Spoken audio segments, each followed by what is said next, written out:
I wanted to build the context. And I think when I said the journey from communication to collaboration to convergence has to happen, this is one slide which was very important for us to understand how this convergence is happening. So with this, I want to invite, Chris. Chris, I think you're already there with us. I saw you somewhere.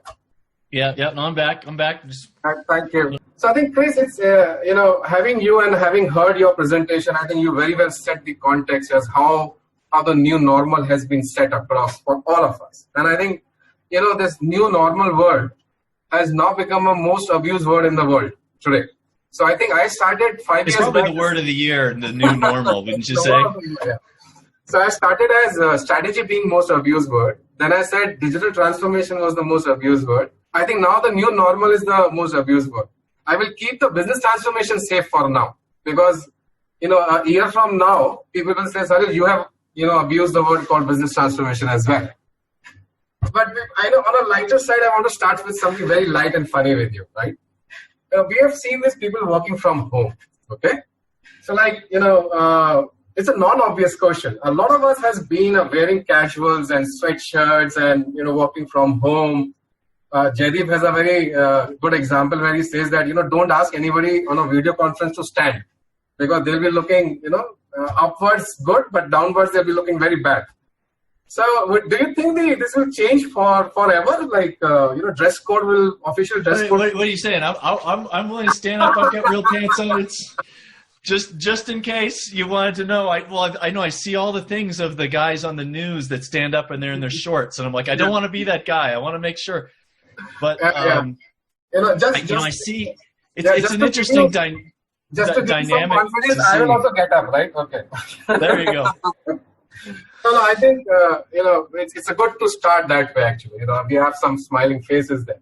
But working from home, personally, would have also changed a lot for you, Chris, right? So what has changed at your end? How do you now think that the work has changed for you? Yeah, I mean, I think I am, we're all living our own realities, but it's interesting how we've come together and so much of the dialogue just in a day-to-day occurs similarly across the world. We're having a shared experience. We're all spending more times with our families. We're all having to maintain that balance of when am I working, when am I at home, how do I keep that separation mentally? I know I've written some blog articles just about that. I think it's important to, when you go to your work, wherever that may be, to feel like you're going to work, to mentally get in that headspace at the same time, intermix it and know that if your kids are going to run in the background, that's going to happen and that connects us all. I think Poly, as an employee at Poly, I've been very lucky that we were very set up for this. We've been using probably one of the highest usage rates of video communications and collaboration technology in the world. So it didn't change our jobs particularly that much. I still, I've had my remote team that I've managed for years. We continue to operate in the same ways that we've had. So from that standpoint, it wasn't as different.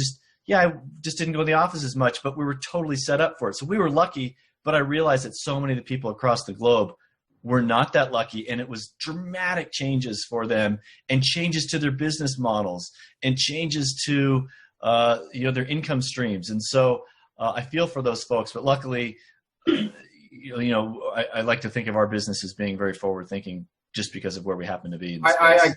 Chris, I agree with you. One of the manufacturing at CHRO we were talking to, and he said we had every tool possible to collaborate with every employee. But 60% of their employees were the labor force working in factories. And they said, they have no idea how to access technology. So we would run training programs one after the other to make sure that within a week's time, they're all trained for the new tools to access, adapt, and then work on that side. I think that has changed forever across the globe, I would call it, right? Across the age group, across the people. Kids are now doing classes online and all of that happened, right? Never imagined that would happen. So there is... we've talked about for a long time, things like kids, being able to, they're so technologically savvy, they get this. But they hadn't actually used the technology or done a class on video, or managers that say we support video at home, but had never really done it themselves. And that's what's going to change. What's going to change it is that everyone is having to experience this, and not just, oh, we have it, but we don't use it. It's critical now. It went from being a nice to have to being mission critical.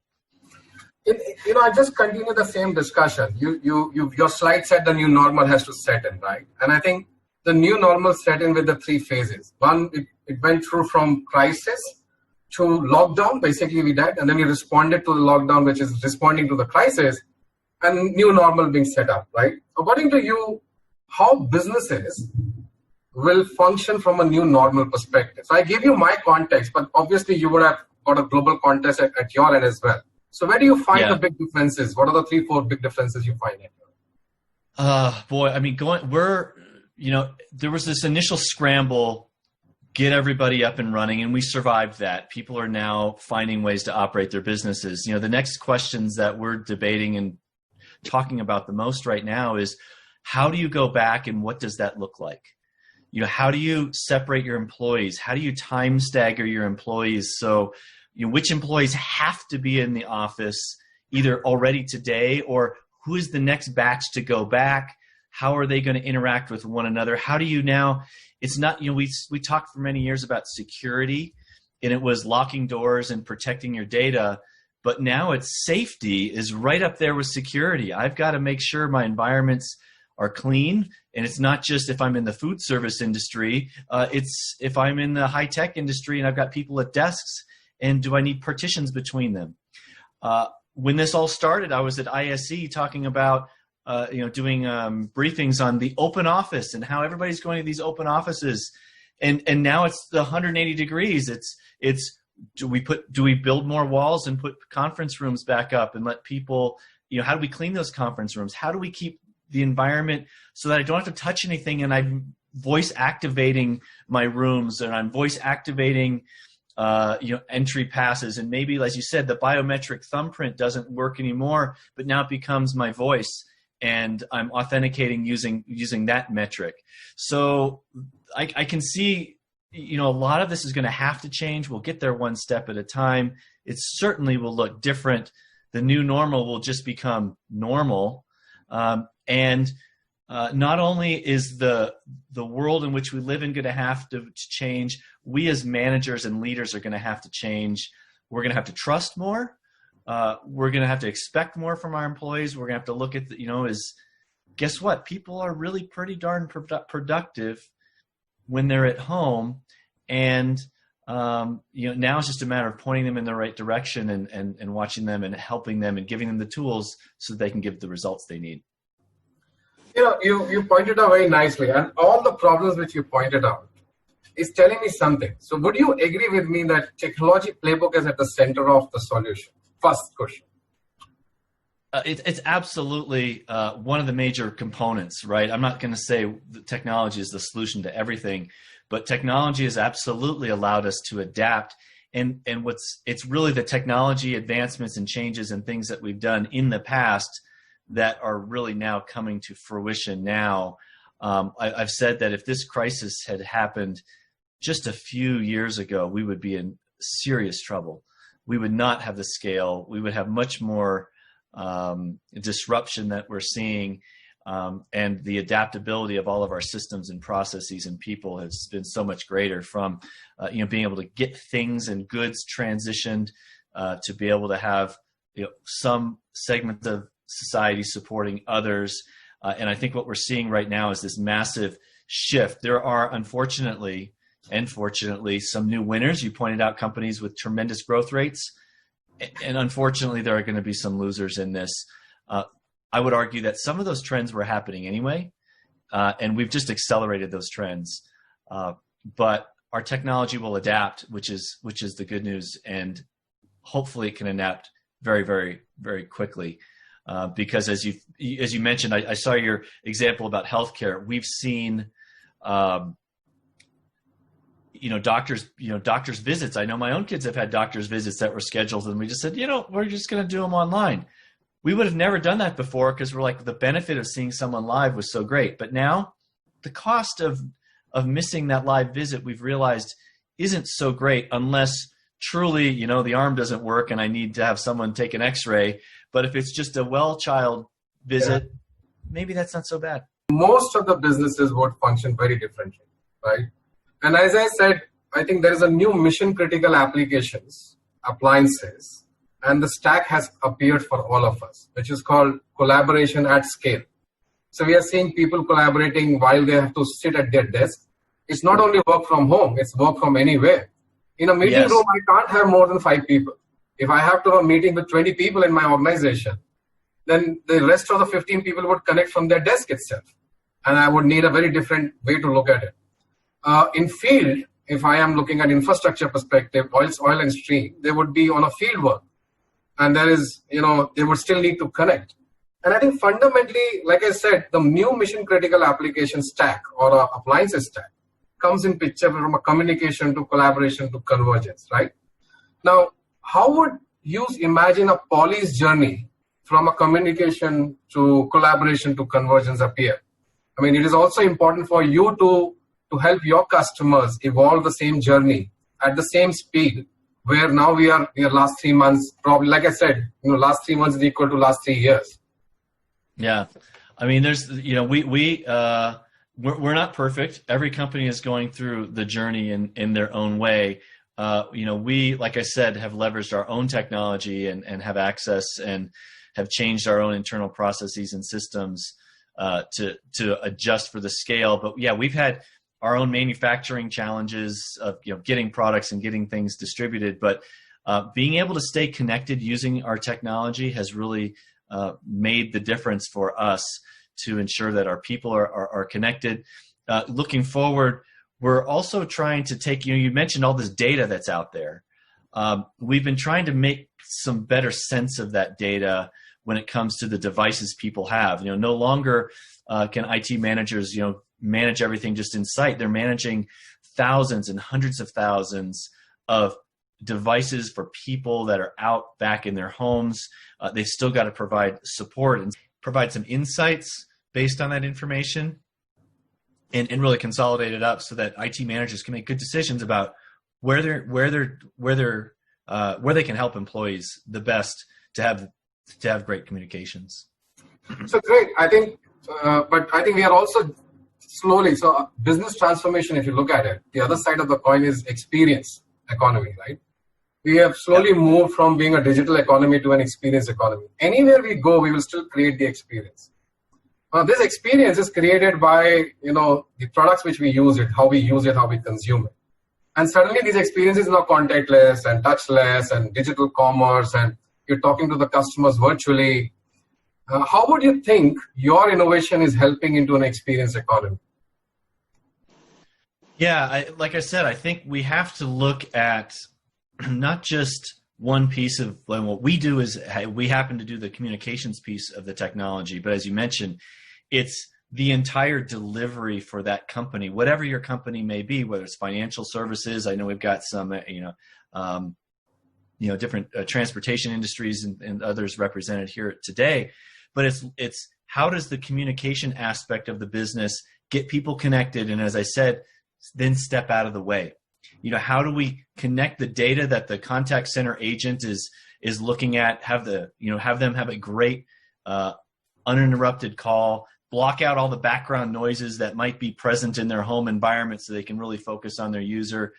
Maybe it's the doctor ensuring that they can see high quality images of the patient and have a good eye-to-eye contact, but then integrate it with the medical records that they need to make a diagnosis or the prescription medication that they need to prescribe to the person after. So it becomes this entire workflow and this entire work stream that our technology can help connect people together, but also help in whatever industry that they happen to be in, make those end-to-end workflows very smooth and seamless. That's what's going to separate, I think, the winning companies from the companies that just survive or the ones that don't survive, unfortunately, through this transition, because things are happening very, very, very, very fast. Some are already set up there. Others are having to make dramatic changes to their business models in an instant. What are the top 3 things you would like to predict for the future? And the future is very bright for all of us, right? We are optimists. Oh boy. people, right? Well, I'd like to think that we're all gonna be able to leave our homes and go back to some new normal. I don't that of course new normal will not be what it was. I absolutely believe that it'll be some mix. We'll have much more working from home. I find it will be interesting from an employee perspective and a stickiness perspective, just exactly how much movement we will have. I think there is something to be said. I've always said in our company, had seen very low employee turnover and attrition rates because we're so connected over the video technologies.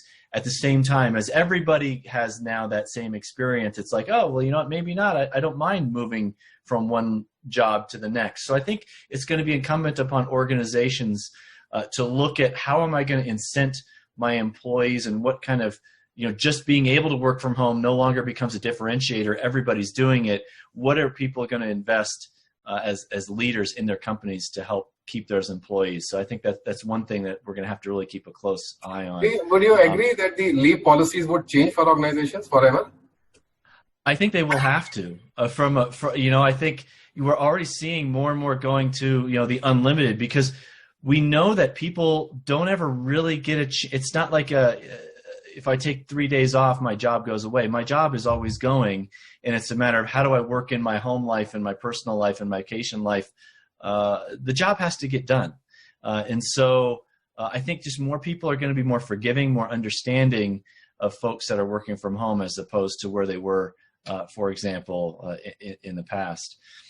And I also think there's going to be a lot more done around AI, automation, and the like. I think there's a lot of that big data that we have captured, and I think it's going to be about making sense of that data, pulling the insights from that data and making it useful. I think we're now getting to the point with computing that we can make sense of those things much more easily than we've ever been able to in the past, and start to aggregate data.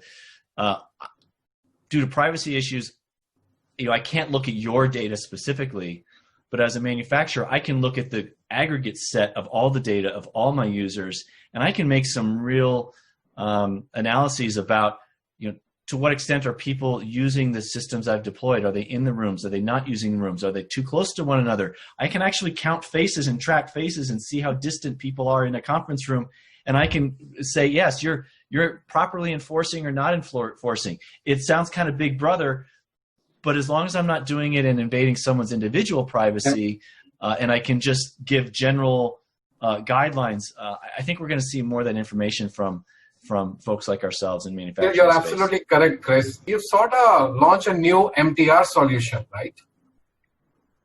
Would you like to talk about that? Oh, yeah. So we've got a new. We work with a number of different providers. We don't provide our own video conferencing services, but we try to make the ones that are out there better. One of the partners we work with is Microsoft. We recently announced a new room-based solution. It's kind of awkward now to be launching room-based solutions at a time when everybody's at home, but we do know that people are going to go back to the office, and we do know when they go back to the office, now that they've invested their own personal time in the workflow of how to use Microsoft Teams or how to use Zoom, but in this case Teams, we want them to have that same good experience when they go back to the office. Everybody's made it work in their home. I want to have a better experience in the office, and I think that's going to be incumbent upon IT leaders to try to make that experience in the office worthwhile coming back in, because people, why are people going to go into the office if everybody can just work from home?